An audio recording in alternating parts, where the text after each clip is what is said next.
ولی سگ‌ها وقتی در میان گله باشند بسیار شجاع و جسور می‌شوند. این اتحاد و بودن در کنار هم به آنها دست بالاتر را داده است. پلنگ می‌داند حریف این دار و دسته نمی‌شود و تنها گزینه‌اش این است که همان بالا و دور از دسترس سگ‌ها بماند.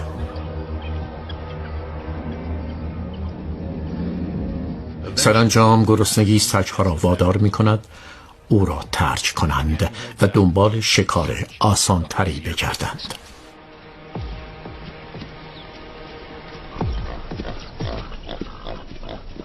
گرازها.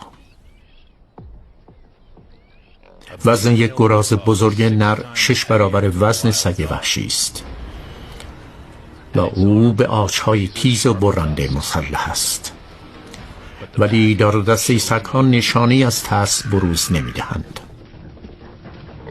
نر و ماده بزرگتر عملیات را رهبری می‌کنند و یک گراز کم سن و سالتر را از گله جدا می‌کنند.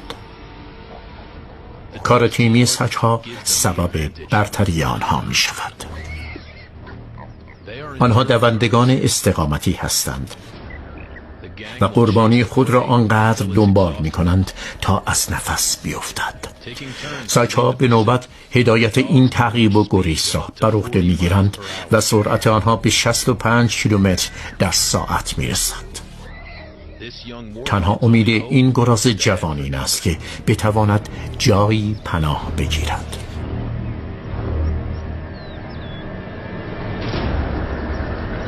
فرصت از دست رفت.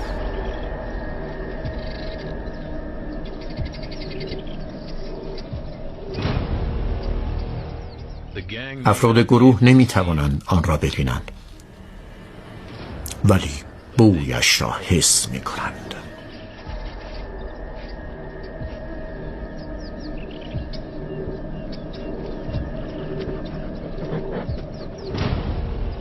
آنها با بویایی جای پای گراز پیش میروند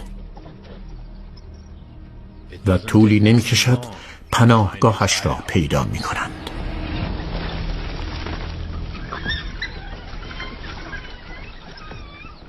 به نوبت خاک را کنار می‌زنند.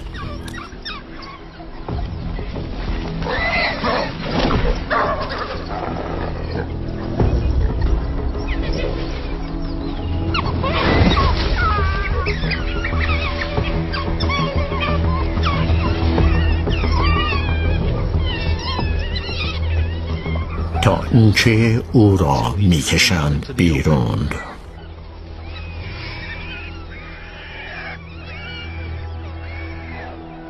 اعضای گروه که هنوز به اتفاق عمل می کنند حالا او را زنده زنده می خورند.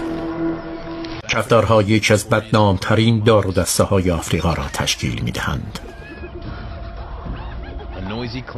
این گروه پرهیاهو همیشه به دنبال فرصت مناسب می گردند و این کفتار ماده بزرگتر در واقع حاکم بی‌رقیب این علفزار هاست.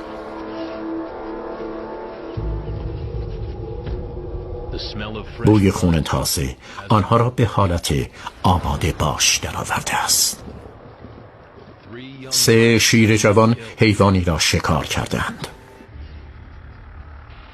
تعداد کفتارها 2 برابر این شکارچیان است.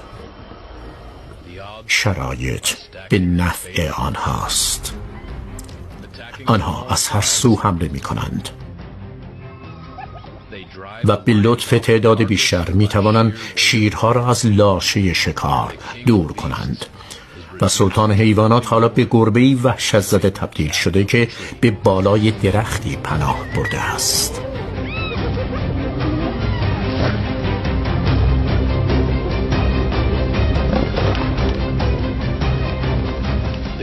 دار و دسته دزدان غذای شیرهای جوان را درست از جلوی چشمانشان می‌دزدند و می‌برند.